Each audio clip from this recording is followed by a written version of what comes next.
थोड़ा सा कर सकते, ठीक है। चल।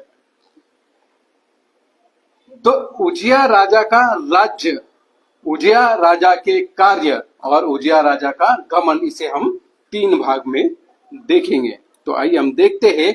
इस राजा की एक ही गलती थी, पूरे 68 वर्ष ये जिया, 16 वर्ष में राजा बना, 52 वर्ष राज किया, पूरे 68 वर्ष ये जिया, लेकिन पूरे जीवन में उसने क्या करी, सिर्फ एक गलती करी, जिसे कहने के लिए भी मात्र में इतुसी गलती भी कह सकते हैं। लेकिन उसी गलती के कारण उसका क्या हो गया, दूसरा राजा 15 की 5 में लिखा है अजरिया, जैसे मैंने पहले बताया था कि उसके 2 नाम थे। दूसरा राजा 15 की 5 में लिखा है, यहोवा ने उस राजा को ऐसे मारा कि वो मरने के दिन तक कूड़ी रहा और अलग एक घर में रहता था। क्या थी उसकी, सॉरी माफ कीजिए, क्या थी उसकी, सिर्फ एक ही गलती के कारण, एक ही गलती के कारण क्या हो गया, वो मरने तक क्या रहा, कूड़ी रहा और एक अलग घर में भी वो रह गया। तो देखते हैं हम, जैसे हमने पढ़ा, मैंने बताया था कि उजिया का राज्य 3 भाग में हम देखेंगे। तो हम चलेंगे दूसरा इतिहास 26 अध्याय, उसके वचन 1 से लेके हम आगे चलेंगे। माफ कीजिए।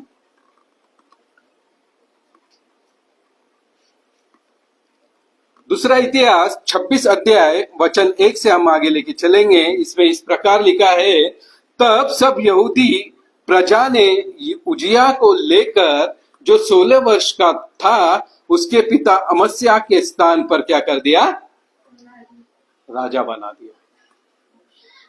क्या खासियत थी 16 वर्ष के बच्चे में, क्या काबिलियत थी, क्या था वो कुछ पता नहीं, लेकिन पब्लिक के डिमांड पर लिखा है, तब यहूदी प्रजा ने उजिया को क्या किया, 16 वर्ष का था, उसके पिता के अमस्या की जगह उसको क्या कर दिया, राजा बना दिया। अब हम देखते हैं आगे दूसरी वचन को, जब हम पढ़ते हैं तो लिखा है, जब राजा अमस्या मरकर अपने पुरखों के संग जा मिला, तब उजिया ने एलोत के नगर को दृढ़ करके यहूदा में फिर मिला लिया। उसके पिता के द्वारा कोई राज्य छूट गया होगा, इसने उसको युद्ध करके फिर से अपने राज्य में लिया। उम्र कितनी है, 16 वर्ष। तब जाकर प्रजा को यकीन हो गया कि हमने जो राजा चुना वो राजा क्या है, सही है, जिसने युद्ध करके जो अपने पिता के हाथ से छूटे हुए नगर को क्या कर दिया, अपने वश में कर लिया और अपने इसमें शामिल कर लिया। तो हमारा चुनाव क्या हो गया, गलत नहीं हो गया। रीति अनुसार राजा मर गया तो उसका बेटा राजा बनेगा। आज भी ये पास्टर का बेटा पास्टर, ये सब कुछ चलते रहता है, लेकिन उसकी काबिलियत उसके काम से दिखती है। क्या काबिलियत थी, क्या ताकत थी, क्या बल था, कुछ पता नहीं था। 16 वर्ष के बच्चे को क्या कर दिया, राजा बना दिया। और राजा बनते ही उसने क्या किया, अपने पिता से हाथ से छुटा हुआ नगर को दृढ़ करके अपने यहूदा में फिर से क्या कर लिया, मिला लिया। ये कर तो चाहिए था वाइट 2 नंबर काला होगा, ठीक है। चल, तीसरी वचन इस प्रकार से, दूसरा इतिहास 26 के 3 वचन, जब उजिया राज्य करने लगा तब वो 16 वर्ष का था और यरूशलेम में 52 वर्ष तक राज करता रहा। उसकी माता का नाम यकोल्या था, जो यरूशलेम की थी। अब देखते हैं उजिया राजा के कार्य, क्या उसके कार्य थे, क्या किया था उसने अपने 52 वर्ष के राज्य में, हम देखेंगे।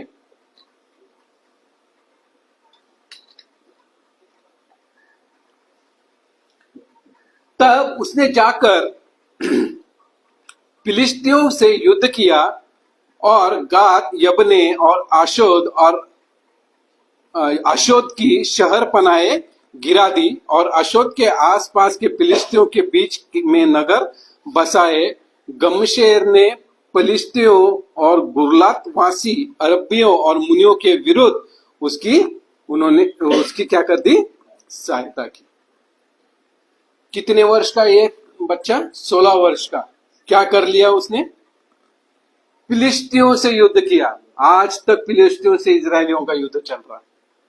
ये शत्रु के घर में घुसकर उनके नगरों को क्या कर दिया? गिरा दिया। शहर पनाहों को गिरा दिया। गाद, यब्ने, आशोद की शरत पनाहे क्या कर दी उसने? गिरा दिया। आशोद के आसपास और फिलिस्तियों के बीच में क्या कर दिया उसने? नगर बसा दिया। मात्र 16 वर्ष का राजा ने।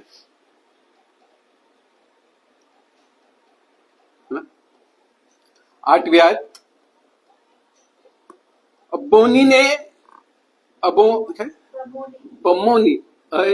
बाइबल में क्या लिखा है?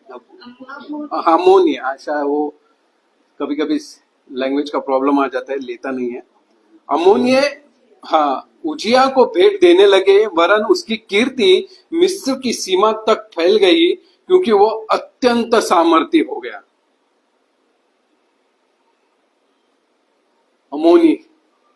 अमोनियो क्या करते थे? उजिया को भेंट लेकर आते थे, उससे मिलने आते थे, उससे बातचीत करने आते थे। मात्र 16 वर्ष के राजा से क्या उसकी काम था, उसका क्या सामर्थ था उसके पास, और क्या हो गया? क्योंकि वो अत्यंत क्या हो गया? सामर्थ्य हो गया। लोग उससे, मतलब राजा उससे क्या हो गए? डरने लग गए थे।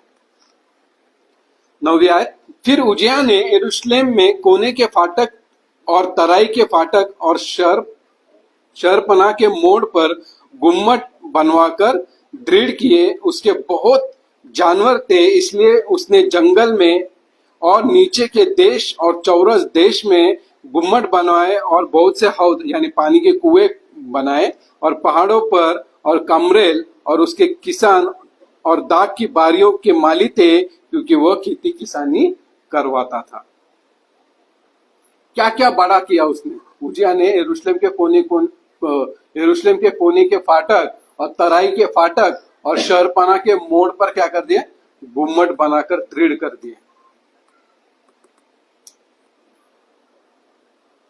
दिए। उसके बहुत जानवर थे, इसके लिए उसने क्या किया? जंगल, नीचे देश, चौरस देश में क्या कर दिया? गुम्मट। उसके लिए जगह तैयार कर ली, पानी के खौद खुलवा दिए, कुएं खुदवा दिए उनको रखने के लिए, उनको पालने के लिए, किसानी करने के लिए दाख की बारियों में क्या कर दिया? माली रख दिया, क्योंकि वो एक खुद किसानी करता था, है ना। 11वीं आयत, फिर उजिया के योद्धाओं की एक सेना थी। ये राजा के कार्य बता रहा हूं मैं, क्या क्या किया था उसने। फिर उजिया के योद्धाओं की एक सेना थी, जिनकी गिनती येल मुंशी और मासेया सरदार हनन्याह नामक राजा के एक हाकिम की आज्ञा से करते थे, और उसके अनुसार वह दल बांधकर लड़ने को जाती थी। कितने राजा रखे थे उसने? हाकिम रखे थे, येल मुंशी, मासेया सरदार, हनन्याह नामक राजा के, और एक हाकिम की आज्ञा पर वो चलते थे, उस सेना। हाँ, मतलब कितनी सेना थी, आगे हम देखेंगे। 12वीं आयत, पितरों के घराने के मुख्य पुरुष जो शूरवीर थे, उनकी पूरी गिनती 2600 थी। मतलब जो शूरवीर थे, लड़ाकू थे, वो क्या थे?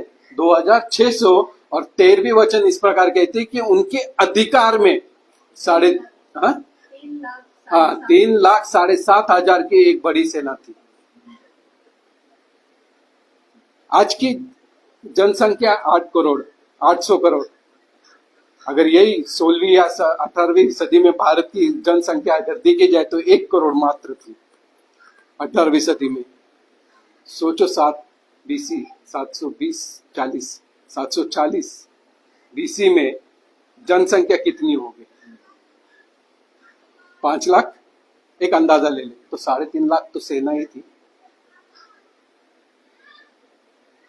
3.5 लाख तो उसके पास सेना ही थी, है ना। जो शत्रुओं के विरुद्ध राजा हाँ, जो शत्रुओं के विरुद्ध राजा की सहायता करने को बड़े बड़े बल से युद्ध करने वाले थे, जो वो कौन थे? ये 3,03,07,000 लोग, है ना। उनके लिए अर्थात पूरी सेना के लिए उजिया ने ढाले, आप देखना जैसे मैंने पीछे बताया था कि वो उसके जैसा 40 वर्ष तक राजा नहीं था, ऐसे राजा ने क्या क्या किया था देखो। उनके लिए, इनके लिए, इन लोगों के लिए, 7.5 लोगों के लिए, माफ कीजिएगा, 3,07,500 लोगों के लिए उसने क्या किया था? उनके लिए अर्थात पूरी सेना के लिए यूजिया ने ढाले, भाले, टोप, शीलम, धनुष्य और गोफन के पत्थर तैयार किए। फिर उसने यरूशलेम में गुम्मटों कंगोरों पर रखने के लिए चतुर पुरुषों को निकाले हुए यंत्र भी बनवाए। ऐसे अद्भुत अद्भुत उसने यंत्र बनवाए थे। और ऐसे राजा से कौन युद्ध करेगा? सब डर के मारे उसको क्या करते थे? भेंट लेकर आते थे, भेंट देने आते थे। फिर उसने यरूशलेम के गुम्मटों पर और कंगूरों पर रखने के लिए चतुर पुरुषों को निकाले हुए यंत्र भी बनवाए, जिनके द्वारा तीर और बड़े बड़े पत्थर फेंके जाते थे। ऐसे यंत्र बनाए जिससे तीर भी फेंके जाते थे और पत्थर भी फेंके जाते थे। ऐसे यंत्र उसने बनवाए थे। उसकी कीर्ति दूर दूर तक फैल गई, क्योंकि उसे अद्भुत सहायता यहां तक मिली कि वह सामर्थ्य हो गया। ऐसा राजा कभी हुआ न था। एक बात याद आ गई मुझे, राजा कब बनता है? बने हैं उम्र के 30 साल में। ये राजा बना 16 वर्ष में। दाऊद राजा बना 30 की उम्र में, शाऊल राजा बना 30 की उम्र में, है ना। और ये 16 वर्ष में राजा बनकर उसने इतना सब कुछ हासिल कर लिया था। और यीशु मसीह उम्र के 30 के बाद ही राजा बना, सेवकाई शुरू की, राजा कीजिए। आइए अब देखते हैं तीसरा भाग, उजिया का घमंड और उसका दंड। अब आता है 16वीं आयत इस प्रकार से करे, परंतु जब वो सामर्थ्य हो गया, है ना, सहायता यहां तक मिली कि वो सामर्थ्य हो गया। परंतु जब वो सामर्थ्य हो गया तब उसका मन फूल उठा। उसका क्या हो गया? मन फूल उठा। उसने ना मूर्ति पूजा की, ना व्यभिचार किया, कुछ नहीं किया अपने जीवन में उसने। लेकिन उसका क्या हो गया? मन फूल उठा। मन क्यों फूल उठा? वो सामर्थ्य हो गया, सामर्थ्य हो गया। ऐसी ऐसी चीजें उसने बनवाई थी। क्या बनवाया था? तीर फेंकने वाली, पत्थर फेंके जाते थे, ऐसे ऐसे उसने यंत्र बनाए थे। राजा, माफ कीजिएगा, राजा उसके लिए क्या करते थे? भेंट लेकर आते थे, है ना। उसका मन फूल उठा, बाकी कुछ नहीं हुआ उसको। उसने अपने जीवन में कुछ भी पाप नहीं किया, लेकिन मन उसका फूल उठा, घमंड। और उसने बिगड़कर अपने परमेश्वर यहोवा का विश्वासघात किया। क्या विश्वासघात किया उसने? क्या विश्वासघात किया? आगे लिखा है। हाँ, अर्थात वो धूप की वेदी पर धूप जलाने को यहोवा के मंदिर में क्या कर गया? घुस गया।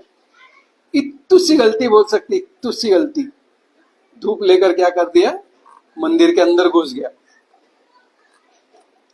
उसने जीवन भर अपने कुछ भी काम नहीं किया था, ऐसा काम जो परमेश्वर को नहीं पसंद था। लेकिन मन फूलने के कारण ना, क्यों, है ना, क्या गलती की थी? प्रश्न चिन्ह। हाँ, क्या गलती की थी ना उसने? Uzziah did not understand the protocol of king and priest. Uzziah ने वो समझ नहीं पाया कि राजा का प्रोटोकॉल क्या होता है और याजक का प्रोटोकॉल क्या होता है। वो समझ नहीं पाया, जबकि उसकी गलती नहीं थी। प्रोटोकॉल फॉलो नहीं किया, राजा याजक नहीं बन सकता। राजा याजक नहीं बन सकता, ये प्रोटोकॉल है। इस प्रोटोकॉल को वो समझ नहीं पाया और वो याजक बनकर क्या किया? मंदिर में घुस गया धूप जलाने के लिए। क्या उसे पता नहीं था हारून के बेटों के साथ क्या हुआ था? वो भी अग्नि देने चले थे ना, आग आकर भस्म कर गई ना उनको। नादाब नादाब अबीहू अबीहू अबीहू हारून के 2 बच्चे। क्या उसे पता नहीं था? पता था उसे। आइए हम देखते हैं कि राजा का प्रोटोकॉल क्या होता है। व्यवस्था विवरण 17 अध्याय वचन 14 से लेके 18-20 तक पढ़ेंगे, लेकिन 2 पार्ट में इसे बनाया है तो हम देखेंगे। व्यवस्था विवरण 17 अध्याय वचन 14 से 17, ये मूसा को परमेश्वर बताता है जब तू उस देश में पहुंचे जिस तेरा परमेश्वर यहोवा तुझे देता है,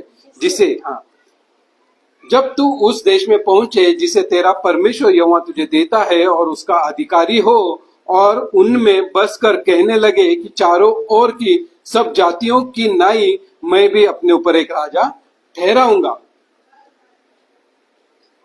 स्क्रीन में इसमें आ जाएगा। हाँ, तुम्हारा हाथ ऐसे। मूसा को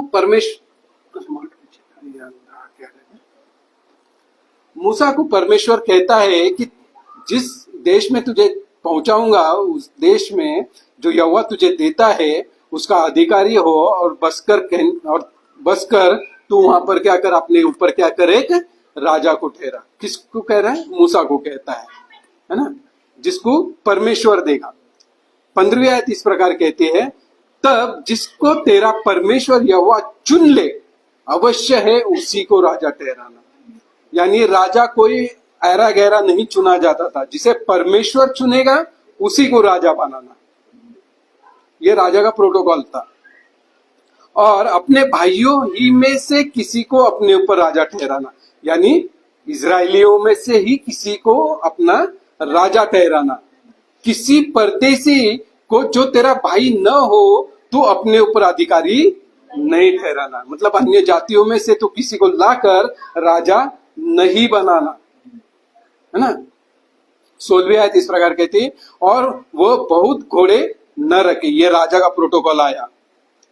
राजा का प्रोटोकॉल क्या है कि वो राजा क्या करे, बहुत घोड़े, हाँ, वो बहुत घोड़े न रखे और न इस मनसा से अपनी प्रजा के लोगों को मिस्र भेजे कि उसके पास बहुत से घोड़े हो जाए, क्योंकि यहोवा ने तुमसे कहा है कि तुम उस मार्ग से फिर कभी न लौटना।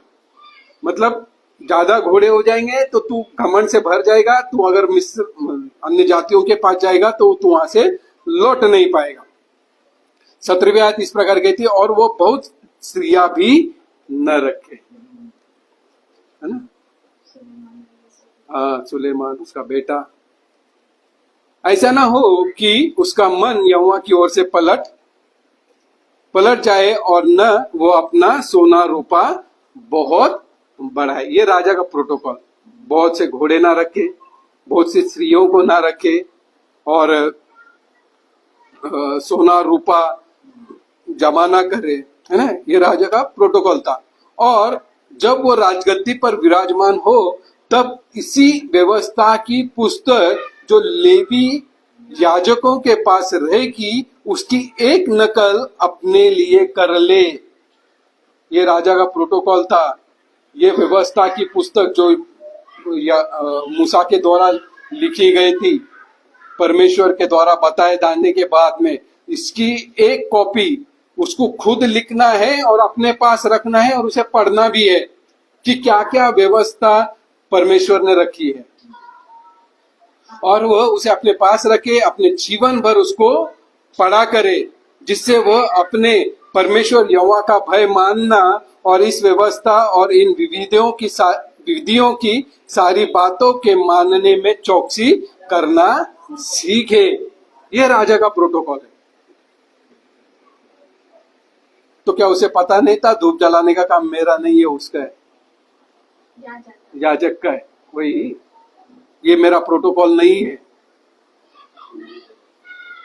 आगे देखते 20वें वचन में, जिससे वो अपने मन में घमंड करके अपने भाइयों को तुच्छ न जाने और न इन आज्ञाओं से न तो दाहिने मुड़े और न बाएं, जिससे कि वह और उसके वंश के लोग इजरायलियों के मध्य बहुत दिनों तक राज करता रहे, है ना। आइए हम देखते हैं, पूरे बाइबल में कभी कोई राजा याजक नहीं बना, प्रोटोकॉल है। फिर आप बोलोगे मलकीसिदक के बारे में क्या है? वो राजा भी था, याजक भी था, लेकिन मैं आपको बता दूं, मलकीसिदक एक टाइप ऑफ क्राइस्ट का नमूना था। ये यीशु मसीह को दर्शाया गया हुआ एक नमूना था। ये राजा भी था, ये याजक भी था। यीशु मसीह राजा भी है और याजक नहीं वरन महायाजक है। हालेलुया, एक अद्भुत सा था। अब देखते हैं कि क्या आज्ञा दी गई थी याजकों को कि उसको वेदी को या उसको कैसे वो संभाले। तो आइए हम पढ़ते हैं गिनती की पुस्तक उसके 16वां अध्याय वचन 40 से।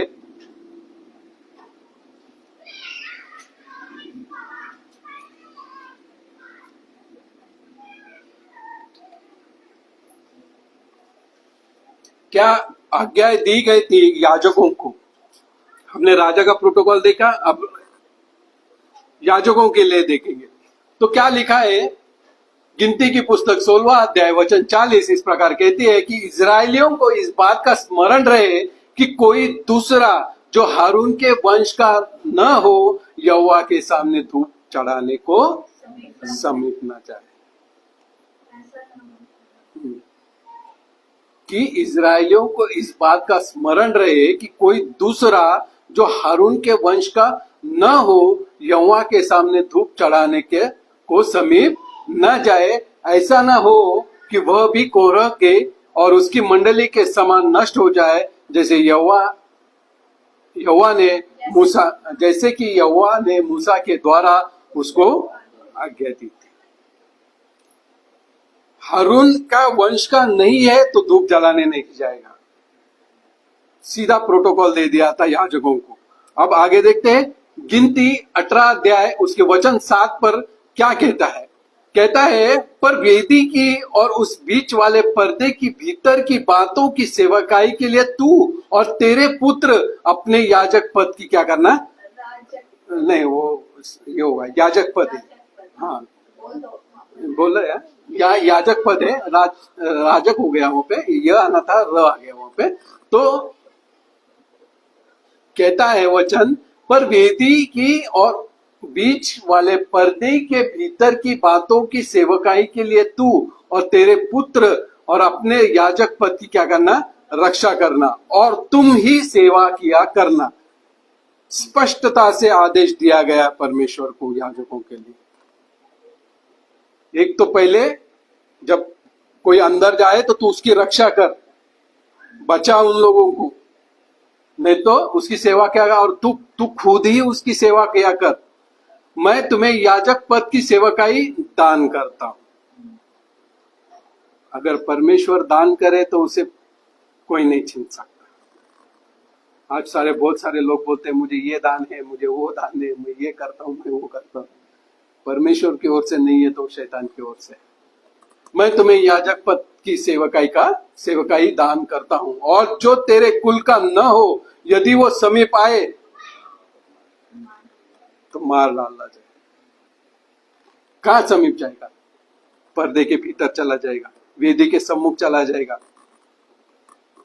जो तेरे कुल का न हो तो।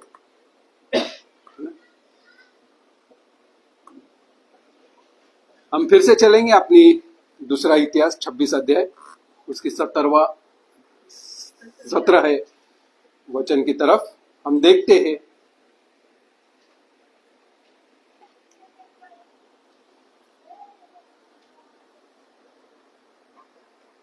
हम पढ़ेंगे दूसरा इतिहास 26 अध्याय वचन 17। पर अजर्या याजक उसके बाद भीतर गया और उसके संग यहोवा के 80 याजक भी जो वीर थे गए। 18-19 उज्जियाह राजा का सामना करके उससे कहा, हे उज्जियाह, यहोवा के लिए धूप जलाना तेरा काम नहीं, हारून की संतान अर्थात उन याजकों ही का काम है जो धूप जलाने को पवित्र किए गए हैं। तू पवित्र स्थान से निकल जा, तूने विश्वासघात किया है। यहोवा परमेश्वर की ओर से ये तेरी महिमा का कारण न होगा। तब उज्जियाह बस पर अजाया याजक उसके बाद अजर्या याजक उसके बाद भीतर गया। क्या डेयरिंग किया या क्या हिम्मत की उसने कि वो अंदर चला जाए ना? क्यों हुआ ऐसा? क्या हो गया? क्या उसके पास वो नकल नहीं थी व्यवस्था की, या उसने पढ़ी नहीं थी? मन फूल गया था उसका। मन किस कारण फूल गया था? कि उसके लिए क्या करती थी? भेंटें लाई जाती थी। राजाओं जब जब अन्य जातियों के राजा उसके साथ आते थे, भेंट लाते थे, चाय पानी बिस्कुट जब साथ में बैठकर खाते थे, बातचीत होती, तो तू क्या करता है भाई? वाह, तेरा नाम ये है, मैंने बहुत बात तेरे बारे में कीर्ति सुनी है। अच्छा, तू क्या है? तो बताता है मैं ये हूँ, मैं यहाँ से आया हूँ। अच्छा, हमने भी बहुत तेरे बारे में सुना है। बातचीत करते करते या कुछ ऐसा होते होते, अगर क्या करते हो तुम, क्या चलता है? तब बोले जब युद्ध होता है तब युद्ध के लिए चले जाते हैं, जब युद्ध नहीं होता है तो हम अपने देवताओं की क्या करते हैं? आराधना करते हैं, हम उनको पूजते हैं। हम राजा भी है, हम धार्मिक भी दिखाते हैं प्रजा के सामने। हम युद्ध पे शूरवीर भी है और अपनी प्रजा में क्या है? धार्मिक व्यक्ति भी है। तो शायद इसने यही भी सोच लिया हो, मैंने तो सब कुछ तैयार कर लिया, मैंने तो सब कुछ खड़ा कर दिया, मैंने अपने दुश्मनों के बीच में अपने नगरों को बसा दिया, अपना झंडा गाड़ दिया, उनके घर में घुसकर उनको मैंने खत्म कर दिया। मेरी एक राजा की पहचान तो है, अब मैं क्या करूंगा? एक धार्मिक व्यक्ति की पहचान बनाऊंगा। और वो धूप लेकर मंदिर के अंदर चला गया। मन फूल गया उसका, मैं भी यही कर सकता हूँ, मैं राजा भी रहूंगा और एक धार्मिक व्यक्ति भी रहूंगा। आइए हम देखते हैं 19वीं आयत इस प्रकार कहती है, तब उज्जियाह धूप जलाने को धूपदान हाथ में लिए हुए झुंझला उठा। वो याजकों पर झुंझला रहा था कि याजकों को देखते देखते यहोवा के भवन की धूप की वेदी के पास उसके माथे पर कोढ़ प्रकट हुआ। क्या किया याजकों ने? जब वो भीतर गया और उसके संग यहोवा के 80 याजक भी जो वीर थे, वो भी उसके साथ अंदर गए। 18 वचन कहता है, उन्होंने उज्जियाह राजा का क्या किया? सामना किया।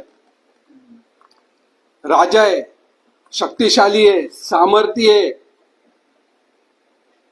बहुत कुछ है उसके पास, लेकिन ये 80 याजकों ने क्या किया? राजा उज्जियाह का क्या कर दिया? सामना करके उसके सामने खड़े हो गए,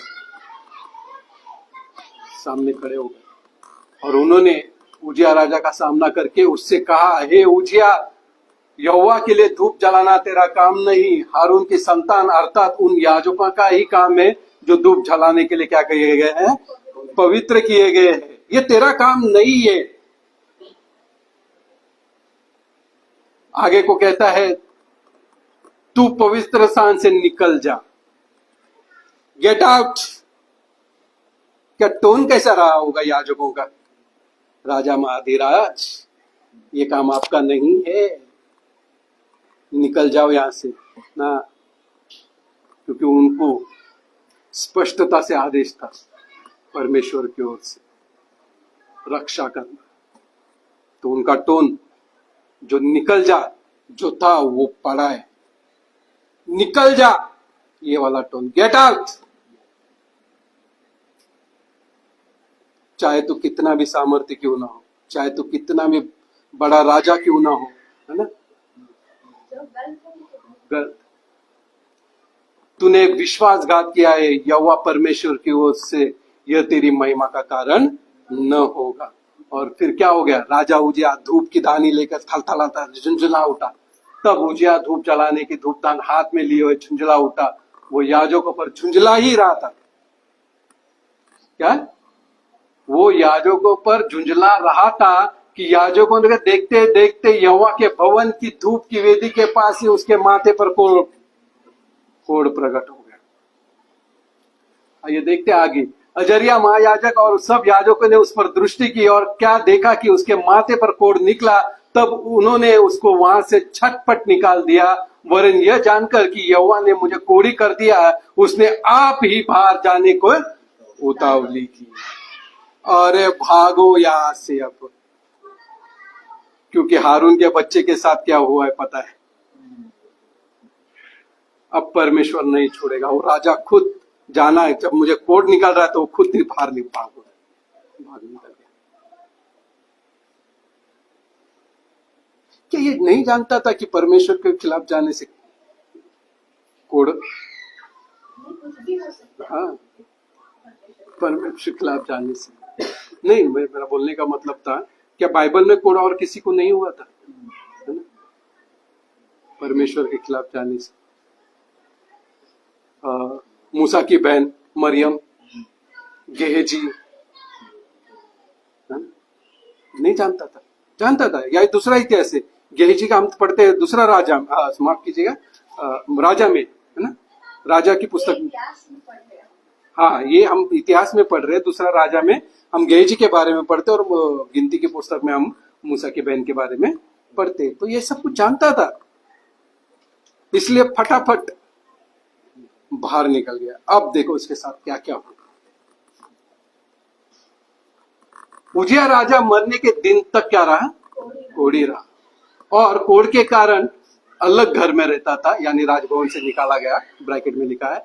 वो यहोवा के भवन में जाने न पाता था, और उसका पुत्र योताम राज्य भरने के काम में नियुक्त किया गया, और वह लोगों का न्याय भी करता था।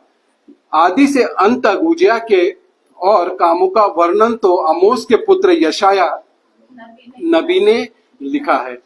अंततः अंत में उजिया राजा मरकर अपने पुरखा के संग जा मिला, और उसको उसके पुरखाओं के निकट राजाओं को मिट्टी देने के खेत में मिट्टी दी गई, क्योंकि उसने कहा था वो कोढ़ी है, और उसका पुत्र योताम उसके स्थान पर राज्य करने लगा।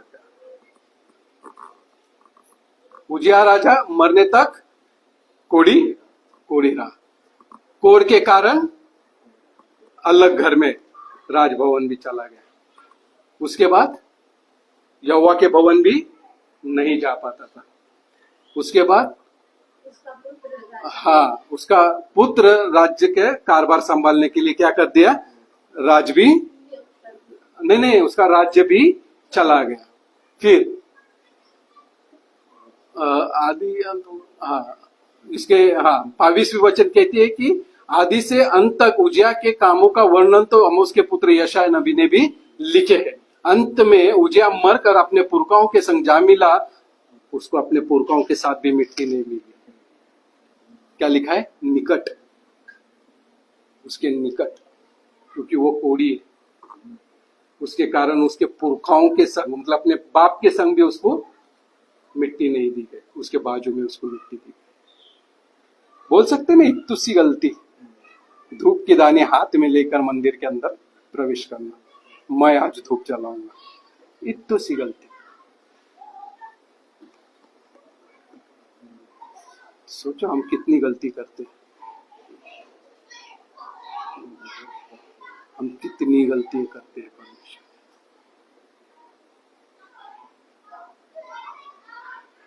चलता है वाला हिसाब नहीं चलता है भाई साहब। आजकल बहुत से चर्चों में बहुत सारी बातें बताई जाती है, बहुत सारी बातों को रखते हैं। इतनी सी गलती, एक गलत गाना चुनना भी गलती हो सकती है परमेश्वर की, है ना। कुछ सालों पहले हम भी स्वागत पवित्र आत्मा उतरा, है ना, लेकिन परमेश्वर ने हमें कोड़ नहीं होने दिया, हमें बचा लिया, हमें अलग किया। आज तो सी गलती हमारे लिए भी। क्या क्या हो गया, सब कुछ खत्म हो गया, राजपाट सब कुछ निकल, घर से निकाल दिया गया, पुरखाओं के संग मिट्टी नहीं मिली, राज्य कारभार चला गया। आजकल बहुत सारे लोगों को एंटरटेनमेंट या जैसे अभी थोड़ा तो चल जाता है, एक पिक्चर देखकर आता हूँ, एक मूवी देख लेता हूँ, या अंधेरे कमरे में बैठकर दूसरों की कहानी देखेंगे, थिएटर की बात कर रहा हूँ, चलता है वो वाला नहीं चलता है, परमेश्वर को नहीं चलता है। आइए हम पढ़ेंगे जकरिया की पुस्तक 14 अध्याय वचन 5 और आमोस की पुस्तक वचन 1 से 1 की 1।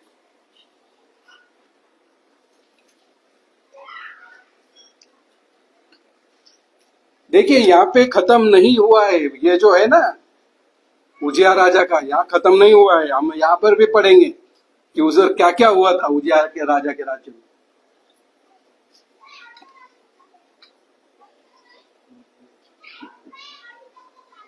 जकरिया की पुस्तक 14 अध्याय वचन 5 इस प्रकार लिखा है, तब तुम मेरे बनाए हुए उस गड्ढे से होकर भाग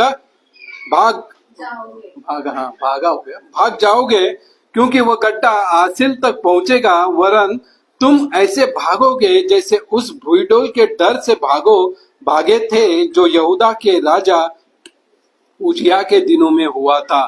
तब मेरा परमेश्वर यहोवा आएगा और सब पवित्र लोगों उसके साथ होंगे। देखिए ये भविष्यवाणी कहता है कि उजिया राजा के टाइम जो भूडोल आया था ना, यानी भूकंप जो आया था ना, और उस भूकंप में जब से लोग भागे थे ना, वैसे तुम भागोगे, ये भविष्यवाणी पर परमेश्वर कहता है। यानी उजिया राजा ने जो नगर को दृढ़ किया था, जो शहर पनाहे बनाए थे, जो गुम्मट बनवाए थे, जो कुएं खुदवाए थे, भूडोल से उसको भी नष्ट कर दिया। इत्तुसी गलती बोलते, इत्तुसी हाथ में धूप की दानी लेकर यहोवा के लिए धूप जलाने चला था। जो कुछ उसने किया था सबको परमेश्वर ने खत्म कर दिया, सबकी शहर पनाही गिर गई थी। और आसिल जो इजराइल उस टाइम समय में उस दर की राजधानी हुआ करती थी।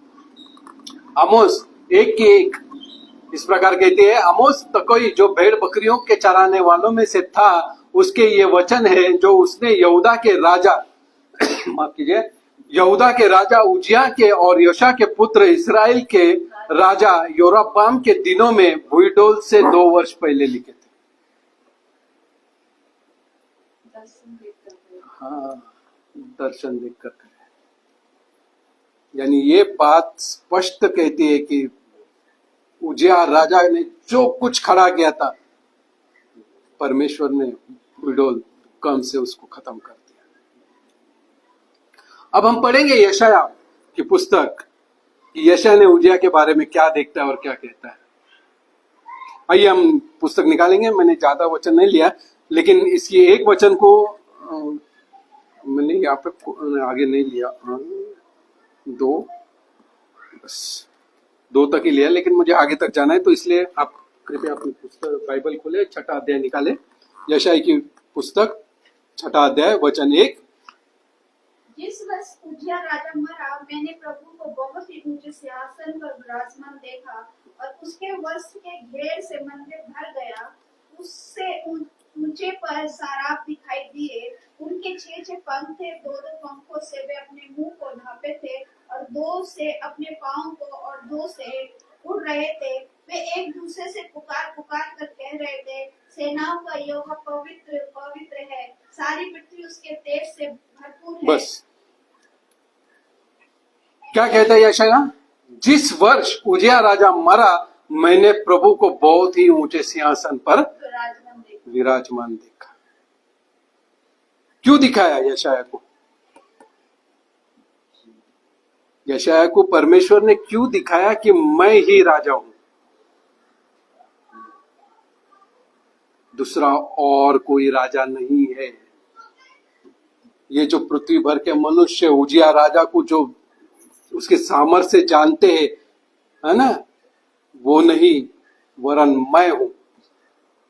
और उसको कैसे दिखाया देखिए, और उसके वस्त्र के घेरे से मंदिर भर गया। परमेश्वर के वस्त्र से क्या हो गया? मंदिर भर गया। और क्या दिखता है यशायाह, क्या दिखता है? उसने ऊंचे पर शराब दिखाई दिए, उससे ऊंचे पर शराब, उससे जो जगह देखी उससे ऊंचे पर शराब दिखाई दिए। उनके 6 पंख थे, 2 पंखों से वे अपने मुंह को ढांपे थे, और 2 से अपने पांव को, और 2 से उड़ रहे थे। और वे एक दूसरे से पुकार पुकार कर कह रहे थे, सेनाओं का यहोवा पवित्र पवित्र पवित्र है, सारी पृथ्वी उसके तेज से भरपूर है। हालेलुया। देखो क्या देखता है उसने, शराब दिखाई दिए जिनके क्या थे? 6 पंख थे।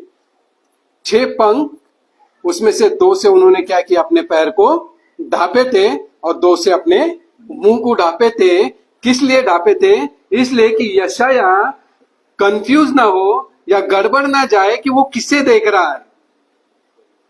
शराबों के पैर सुंदर है, कहीं परमेश्वर जानकर उसके चरणों पर ना गिर जाए, इसलिए उन्होंने अपने पैर को ढांप दिए थे। शराबों ने अपने मुंह को ढक लिया था ताकि यशायाह ये ना समझे कि परमेश्वर का तेज है करके, इसलिए उन्होंने अपने मुंह को ढांप दिया था, अपने पैर को ढांप दिया था। 2 से उड़ रहे थे, और यशायाह किसको देख रहा था? परमेश्वर को ऊंचे पे देख रहा था कि मैं हूं यहोवा, मैं हूं परमेश्वर। वो राजा उजिया नहीं है, मैं ही राजा हूं। और यह 3 बार क्यों पवित्र लिखा है? कोई बता सकता है? एक बार काफी था ना? कोई बता सकता है 3 बार पवित्र पवित्र पवित्र क्यों लिखा?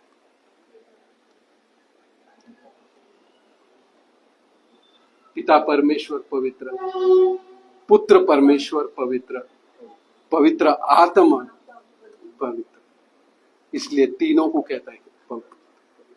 और क्या है? ऊंचे पे विराजमान है। तो हमें एक मसीह को ये शब्द समझना होगा कि होलीनेस यानी पवित्रता हमारे जीवन में बहुत जरूरी है। मैं समाप्ति की ओर आ रहा हूं। इब्रानियों 12:14 इस प्रकार कहती है, उस पवित्रता के खोजी हो जिसके बिना कोई प्रभु को कदापि न देखने पाएगा। पवित्रता क्या होती है? आइए आगे पढ़ेंगे यशायाह की पुस्तक से 3 से आगे पढ़ना। और पुकारने के शब्द से देवड़ियों की नींवें डोल उठी, और भवन धुएं से भर गया। तब मैंने कहा, हाय हाय, मैं नष्ट हुआ, क्योंकि मैं अशुद्ध होंठ वाला मनुष्य हूँ, और अशुद्ध होंठ वाले मनुष्य के बीच में रहता हूँ, क्योंकि मैंने सेनाओं के यहोवा महाराजाधिराज को अपनी ही आंखों से देखा है। बस यशायाह, हाँ तो ठीक है, मैं निकाल यहाँ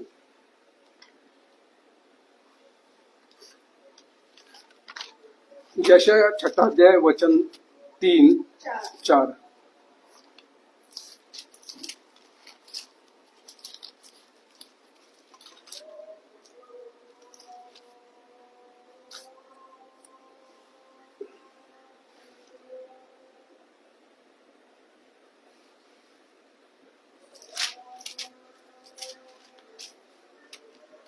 देखो क्या कह रहा है यशायाह, कहता है कि वे 1-2-3-4 और पुकारने वाले के शब्द से डेवड़ियों की नींवें डोल उठी और भवन धुएं से भर गया।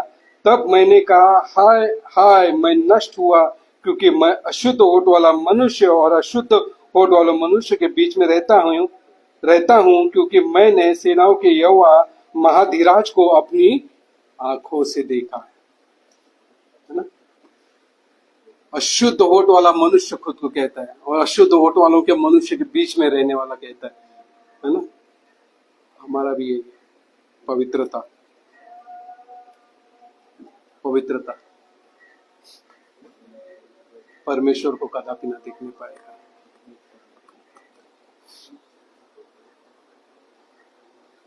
अद्भुत है ना, पास्टर जी की भाषा में कहने को। दुनिया ये ना समझे कि जो पृथ्वी पर महान है, सामर्थ्य है, शक्तिशाली है, वही परमेश्वर या राजा है, लेकिन कहता है परमेश्वर कि मैं हूं राजा। महाधिराज कहता है, यशायाह कहता है मैंने महाधिराज अपनी आंखों से देखा। ऐसे परमेश्वर है ना। इब्रानियों 12:14 कहती, जिस पवित्रता की खोजी हो, जिसके उस पवित्रता की खोजी हो जिसके बिना कोई प्रभु को कदापि न देखेगा, अर्थात उसको पवित्रता पहननी होगी।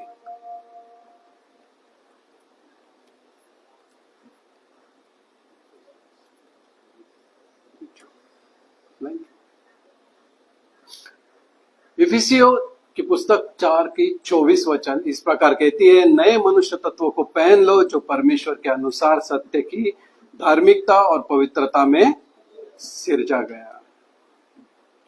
गलातियों 3:27 और तुम में से जितनों ने मसीह में बपतिस्मा लिया है उन्होंने मसीह को पहन लिया है। हालेलुया। हर एक मसीह को समझना जरूरी है अपने जीवन में। होलीनेस, पवित्रता, इतनी सी गलती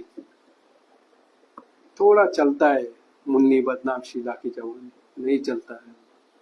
अंधेरे कमरे में दूसरों की कहानी देखना नहीं चलता है।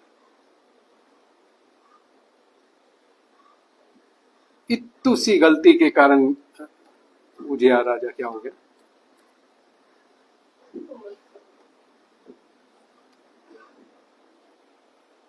कोड़ से खत्म हो गया। 52 वर्ष तक राज करने वाला, उम्र की 16वें साल से राजा बना। कुछ नहीं किया अपने जीवन भर में, ना व्यभिचार किया, ना ज्यादा शादियां करी, कुछ नहीं किया। एक छोटी गलती के कारण वो जीवन भर क्या हो गया?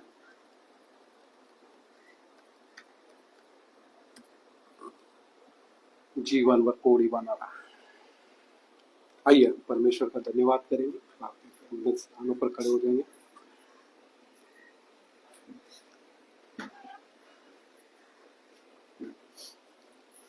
वचन कहता है यहोवा ने उस राजा को ऐसा मारा कि वो मरने दिन तक कोड़ी रहा।